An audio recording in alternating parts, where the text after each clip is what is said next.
റീനീറ്റിന്റെ result വന്നു. നമ്മുടെ എല്ലാവരുടെയും റിസൾട്ട് റീപബ്ലിഷ് ചെയ്തു. അതിൽ എത്രത്തോളം ന്യായമുണ്ട്, എത്രത്തോളം നീതി ഉണ്ട് എന്നുള്ളതാണ് നമ്മൾ ഈ വീഡിയോയിൽ ഡിസ്കസ് ചെയ്യാൻ വേണ്ടി പോകുന്നത്. ആൻഡ് ആദ്യമേ പറയട്ടെ, ഗ്രേസ് മാർക്ക് കൊടുത്ത സാധനം വളരെ വലിയ ഇൻജസ്റ്റിസ് ആയിരുന്നു എന്നുള്ള കാര്യം പ്രൂവ് ചെയ്തു.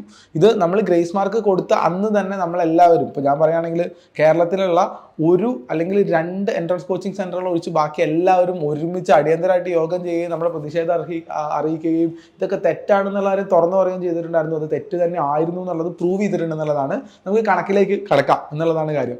ഇത് എൻ്റെ ഡോപ്പയിലുള്ള കുട്ടികളുടെ റിസൾട്ട് ബേസ് ചെയ്തിട്ടാണ് ഞാനിപ്പോൾ ഇങ്ങോട്ട് പറയുന്നത്. നമ്മുടെ ഡോപ്പയിലുള്ള ടോപ്പർ 711 മാർക്ക് വാങ്ങിയ കുട്ടി 8 റാങ്കിന്റെ ഇംപ്രൂവ്മെന്റ് ഓൾ ഇന്ത്യ റിസൾട്ടിൽ വന്നിട്ടുണ്ട്. 711 മാർക്കിനാണ് 8 റാങ്കിന്റെ ഇംപ്രൂവ്മെന്റ് വന്നതെന്ന് ആലോചിക്കണം. ആദ്യത്തെ റാങ്ക് 313 ആയിരുന്നെങ്കിൽ 325 333 നിന്ന് 325 8 റാങ്കിന്റെ വ്യത്യാസത്തിലാണ് വന്നിട്ടുള്ളത്. സോ 8 റാങ്കിന്റെ വ്യത്യാസം എത്രത്തോളം അല്ലെങ്കിൽ എത്രത്തോളം ഇമ്പാക്റ്റ് ആണ് ഉണ്ടാക്കുക എന്നുള്ള കാര്യം നമുക്ക് ആദ്യം ഒന്ന് കണക്ക് വെച്ചിട്ട് പരിശോധിച്ച് നോക്കാം. ടോട്ടൽ 24 ലക്ഷം കുട്ടികളിൽ 1563 പേർക്കാണ് റീടെസ്റ്റ് നടത്തിയത്. അതിന്റെ പെർസെൻറ്റേജ് പറയുകയാണെങ്കിൽ 0.00065 എന്നാണ്. 3 കഴിഞ്ഞിട്ട് 6.5 അതാണ് നമ്മുടെ അത്രയും പെർസെൻറ്റേജ് ആളുകളാണ് നമ്മൾ എക്സാം എഴുതിയത്. അപ്പോൾ ഇത് ഡയറക്ട്ലി പ്രൊപ്പോർഷണൽ ആയിരുന്നെങ്കിൽ റിസൾട്ടിലും 0.00065 വ്യത്യാസം മാത്രമേ ഉണ്ടാവാൻ പാടുണ്ടായിരുന്നുള്ളൂ. പക്ഷെ റിസൾട്ട് മാറിയത് 0.025% ആണ്. ഹ്യൂജ് ജമ്പ് നടന്നിട്ടുണ്ട് റിസൾട്ടിന്റെ കാര്യത്തിൽ. കാരണം ആ ഒരു സ്ഥലത്തേക്ക് വരുമ്പോൾ അപ്പോൾ അതൊരു ഭയങ്കര ഇൻജസ്റ്റിസ് ആയിരുന്നു. അതിന്റെ മേളിൽ കയറിയ 8 ആളുകൾ, ഇപ്പോൾ വന്നിട്ടുള്ള 8 ആളുകൾ 711 കിട്ടിയ ആളേക്കാൾ റാങ്ക് കിട്ടിയിട്ടുണ്ടായിരുന്നു. അത് ഹ്യൂജ് ഇൻജസ്റ്റിസ് ആയിരുന്നു എന്നുള്ള കാര്യം ഇറ്റ് ഈസ് പ്രൂവൺ എന്നുള്ളതാണ് നമുക്ക് പറയാനുള്ള കാര്യം.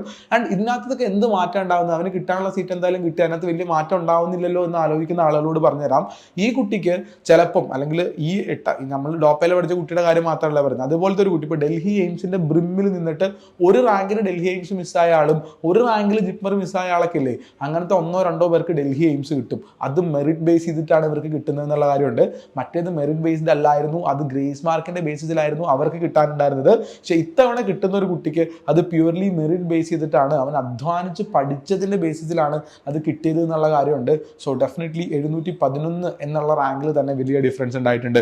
താഴേക്ക് നോക്കുകയാണെങ്കിൽ 700 മാർക്ക് വാങ്ങിയ കുട്ടിക്ക് 15 റാങ്കിന്റെ വ്യത്യാസമാണ് ഉണ്ടായിട്ടുള്ളത്. 15 റാങ്കിന്റെ വ്യത്യാസം 700 വരെ എത്തുമ്പോഴത്തേക്കും ഉണ്ടായിട്ടുണ്ട്.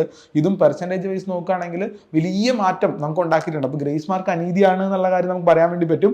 695 മാർക്ക് കിട്ടിയ കുട്ടിക്ക് 15 റാങ്കിന്റെ ഇംപ്രൂവ്മെന്റ് ആണ് വന്നിട്ടുള്ളത്. 690 മാർക്ക് വാങ്ങിയ കുട്ടിക്ക് 17 റാങ്കിന്റെ ഇംപ്രൂവ്മെന്റ് വന്നിട്ടുണ്ട്. ആൻഡ് അത് 680 എത്തുമ്പോൾ 10 മാർക്ക് പറഞ്ഞാൽ 680 മാർക്ക് മേടിച്ച കുട്ടിക്ക് 17 റാങ്കിന്റെ വ്യത്യാസം തന്നെയാണ്. 690നും 680 ഇടയിലൊന്നും ആർക്കും മാർക്ക് വ്യത്യാസം വന്നിട്ടില്ല, റാങ്ക് വ്യത്യാസം വന്നിട്ടില്ല എന്നുള്ളതാണ്. അല്ലെങ്കിൽ എല്ലാവർക്കും 17 റാങ്കിന്റെ വ്യത്യാസം ഉള്ളതാണ്. പക്ഷെ 680 നിന്ന് 670 എത്തുമ്പോഴത്തേക്കും 24 റാങ്കിന്റെ വ്യത്യാസം വന്നിട്ടുണ്ട്. ആൻഡ് 660 വരുമ്പോൾ 28 റാങ്കിന്റെ വ്യത്യാസവും 658 മാർക്ക് എന്ന് പറയുമ്പോൾ പ്രോബബ്ലി കേരളത്തിലെ ഈ വർഷത്തെ ഓൾ ഇന്ത്യ കട്ട് ഓഫ് ആണ് എന്ന് നമ്മൾ വിശ്വസിക്കുന്ന ഒരു റാങ്കാണ് 658 എന്ന് പറയുന്ന സാധനം. 658കാരന്റെ ഓൾ ഇന്ത്യ റാങ്ക് 22,900 എന്നുള്ള റേഞ്ചിലായിരുന്നു. അവിടെ നിന്ന് 30 റാങ്കിന്റെ വ്യത്യാസമാണ് വന്നിട്ടുള്ളത്. എന്ന് പറഞ്ഞു കഴിഞ്ഞാൽ കേരളത്തിൽ തന്നെയാണെങ്കിലും ഗവൺമെന്റ് MBBS കിട്ടില്ലാതിരുന്ന 30 കുട്ടികൾക്ക് ഗവൺമെന്റ് MBBS കിട്ടാനുള്ള ഒരു സാധ്യത വന്നു. നിങ്ങൾ ജസ്റ്റ് ആലോചിച്ച് 30 ആളുകൾക്ക് ഗവൺമെന്റ് MBBS സീറ്റ് കിട്ടി മെറിറ്റ് അടിസ്ഥാനത്തിൽ. പണ്ട് ഗ്രേസ് മാർക്ക് കൊടുക്കുകയാണെങ്കിൽ ഈ 30 ആളുകളുടെ ഗവൺമെന്റ് MBBS എന്നുള്ള സ്വപ്നം തന്നെ ഇല്ലാതാവുമായിരുന്നു. അപ്പൊ ആ സ്വപ്നത്തിലേക്ക് കൈപിടിച്ച് കയറ്റാൻ പറ്റുന്നില്ലതാ.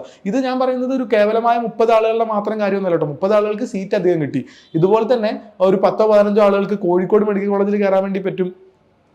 ഒരു കുറച്ചാളുകൾക്ക് തിരുവനന്തപുരം കിട്ടും, കുറച്ചാളുകൾക്ക് തൃശ്ശൂർ കിട്ടും, കുറച്ചാളുകൾക്ക് മഞ്ചേരി കിട്ടും. അങ്ങനെ എല്ലാ റേഞ്ചിലുള്ള ആളുകൾക്ക് ഈ ഒരു ഹൈക്ക് വന്നപ്പം എല്ലാ കോളേജിലും അനർഹമായിട്ട് പോകുമായിരുന്ന 1, 2, 3 സീറ്റുകൾ മെറിറ്റ് അടിസ്ഥാനത്തിൽ മറ്റാളുകൾക്ക് കിട്ടുന്ന രൂപത്തിലേക്ക് മാറ്റം വന്നിട്ടുണ്ട്. സോ ഇപ്പോൾ നിങ്ങളിലിപ്പോൾ ഞാനിങ്ങനെ ഇന്ന് ഇൻസ്റ്റാഗ്രാമിൽ ഞാനൊരു റീല് പോസ്റ്റ് ചെയ്തിരുന്നു. അപ്പോൾ 14,000 റാങ്കുള്ള ഒരു കുട്ടി 670 മാർക്കിൽ 14,000 റാങ്ക് കിട്ടിയ ഒരു കുട്ടി ഇങ്ങനെ പറഞ്ഞിട്ടുണ്ട്, ആന കൊടുത്താലും ആശ കൊടുക്കരുതായിരുന്നു എന്നുള്ള കാര്യം. അവന് മാറ്റം വന്നിട്ടുള്ളത് 24 റാങ്കിന്റെ വ്യത്യാസം വന്നിട്ടുണ്ട്. ആ 24 റാങ്കിൽ അവന്റെ മെറിറ്റ് മാറുന്നത് അവന് കുറച്ചും കൂടി ബെറ്റർ ആയിട്ടുള്ള ഒരു കോളേജിലേക്ക് പോകാനുള്ള ഒരു അവസരം വന്നു. കാരണം ശരിക്കും ഇവരിങ്ങനെ പ്രതീക്ഷിക്കുന്നത് വെച്ചാൽ 1563 പേരുടെ റീനീറ്റ് നടത്തുമ്പോൾ 1563 പേരും റാങ്കിൽ നിന്ന് ഒഴിവായി നമ്മുടെ റാങ്ക് 1563 തന്നെ മുന്നോട്ട് കയറുന്നായിരുന്നു. 1563 വന്നിട്ടില്ല. പക്ഷെ പെർസെൻറ്റേജ് വൈസ് നോക്കുകയാണെങ്കിൽ ഇറ്റ്സ് എ ഹ്യൂജ് തിങ് എന്നുള്ളതായിരുന്നു. ആൻഡ് റിപ്പീറ്റഡ്ലി ഞാൻ പറയാം, ഗ്രേസ് മാർക്ക് കൊടുത്ത നടപടി തെറ്റായിരുന്നു എന്നുള്ള കാര്യം പ്രൂവൺ ആണ്. ഇതിപ്പോൾ 8-ാം തീയതി ഇപ്പോൾ നീറ്റ് ക്യാൻസൽ ആക്കണം എന്നൊക്കെ പറഞ്ഞിട്ടുള്ള കാര്യങ്ങൾ പോകുമ്പം NTA ചട്ടവിരുദ്ധമായിട്ടാണ് കാര്യം നടന്നത് എന്നുള്ളതിൻ്റെ പ്രൂഫാണ് ഈ കാര്യം. എന്ന് വെച്ചാൽ ചട്ടമില്ലാത്ത കാര്യങ്ങൾ ചെയ്തു എന്നുള്ള കാര്യം ഇവിടെ പ്രൂവൺ ആയിരുന്നു. ഇത് ഈ ഒരു സാധനം 8-ാം തീയതി കോടതിയിൽ എത്തിക്കഴിഞ്ഞാൽ കോടതിയുടെ കയ്യിൽ നിന്ന് കണക്കിന് വഴക്ക് കേൾക്കും, അത് ഭയങ്കര പ്രശ്നമാവും എന്നുള്ളതുകൊണ്ടാണ് കോടതിയിൽ എത്തുന്നതിന് മുന്നേ തന്നെ NTA കഴിഞ്ഞ ഞായറാഴ്ച റീടെസ്റ്റ് നടത്തിയിട്ട് ഇന്നലെ 30-ാം തീയതി രാത്രി എത്തി പാതിരാത്രി കഴിഞ്ഞിട്ടാണ് അവർ റിസൾട്ട് പബ്ലിഷ് ചെയ്തിട്ടുള്ളത്. പക്ഷേ റിസൾട്ട് പബ്ലിഷ് ചെയ്യാൻ വേണ്ടിയിട്ട് അവർ മനസ്സ് കാണിച്ചു. ആ സാധനത്തിനകത്ത് ഇത്രയധികം വ്യത്യാസം ഉണ്ടായിട്ടുണ്ടെന്നുള്ളതാണ്. സോ ഒരു അനീതി നമ്മൾ നീറ്റ് എക്സാം കഴിഞ്ഞ് റിസൾട്ട് പബ്ലിഷ് ചെയ്ത സമയത്ത് നമ്മൾ ആദ്യം ഉന്നയിച്ച ഒരു വലിയ അനീതിയായിരുന്നു ഗ്രേസ് മാർക്ക് ചട്ടവിരുദ്ധമായി കൊടുത്തു എന്നുള്ള കാര്യം. അതിൽ നിന്ന് ബാക്ക് ഓഫ് ചെയ്തിട്ടുണ്ട്. അതിന് നമ്മുടെ എല്ലാവരുടെയും മാർക്കിലും റാങ്കിലും വലിയ വ്യത്യാസം ഉണ്ടാക്കിയിട്ടുണ്ട് എന്നുള്ളതാണ്. ഇതിനൊരു പിൻകുറിപ്പായിട്ട് അല്ലെങ്കിൽ ഒരു അവസാനം ഒരു വാൽക്കഷനായിട്ട് ഞാനൊരു കാര്യം പറയുകയാണെങ്കിൽ, നമ്മൾ ആരെങ്കിലുമൊക്കെ ഒരാൾ ഈ 1563 എക്സാം കഴിഞ്ഞിട്ട് നമ്മുടെ റാങ്ക് ഒരു 5000-6000 മാറും എന്ന് വിശ്വസിച്ചിട്ടുണ്ടായിരുന്നെങ്കിൽ അത് തീർച്ചയായിട്ടും അത് യാഥാർത്ഥ്യബോധത്തിന് നിരക്കാത്ത ഒരു കാര്യമായിരുന്നു എന്നുള്ള കാര്യമാണ്. 1563 ഞാൻ ആദ്യം പറഞ്ഞു 0.0003 കഴിഞ്ഞിട്ട് 65% ആണ് ആ എഴുതിയ ആൾക്കാർ. അപ്പോൾ നമ്മളെ റാങ്കിൽ മാക്സിമം വരേണ്ട സാധനം അത്ര തന്നെയൊക്കെ ആയിരുന്നു നമ്മൾ പ്രതീക്ഷിക്കാൻ വേണ്ടിയിരുന്നുള്ളൂ. അല്ല, അതിൽ കൂടുതൽ മാറ്റം നമുക്ക് ഓൾറെഡി ഉണ്ടായിട്ടുണ്ട് എന്നുള്ളതാണ്. അപ്പോൾ യാഥാർത്ഥ്യബോധത്തോടു കൂടി ചിന്തിച്ച് ഇതിന് വേണ്ടിയിട്ട് ഒരുമിച്ച് നിന്ന ആളുകൾ, ഇപ്പോൾ ഒരുമിച്ച് നിന്ന ആളുകൾ എന്ന് പറഞ്ഞാൽ ഗ്രേസ് മാർക്ക് കൊടുക്കരുത് എന്ന് പറഞ്ഞ് ഇന്ത്യയിൽ ശബ്ദം വെച്ച എല്ലാ ആളുകൾക്കും അഭിനന്ദനങ്ങൾ. നമ്മൾ വലിയൊരു അനീതിക്കെതിരെ പോരാടുകയും ആ അനീതി ഒഴിവാക്കുകയും ചെയ്തിട്ടുണ്ട്. പക്ഷേ ഇതിലും വലിയൊരു അനീതി ഒരു ചോദ്യചിഹ്നമായിട്ട് നമ്മുടെ തലയുടെ മുന്നിൽ നിൽക്കുന്നുണ്ട്. ക്വസ്റ്റ്യൻ പേപ്പർ ലീക്കായോ, അതിൻ്റെ റിപ്പോർട്ടുകൾ എന്താണ്, CBI അന്വേഷണം, ED അന്വേഷണം നടക്കുന്നു. വിശദമായിട്ട് മറ്റൊരു വീഡിയോയിൽ ഇതുവരെയുള്ള അന്വേഷണ റിപ്പോർട്ടുകളും കാര്യങ്ങളും സാധനങ്ങളൊക്കെ പറയാം. റീനീറ്റ് നടക്കുമോ എന്ന് ചോദിച്ചു കഴിഞ്ഞാൽ ഇപ്പോഴും പറയാം, ചെറിയ സാധ്യതയുണ്ട്.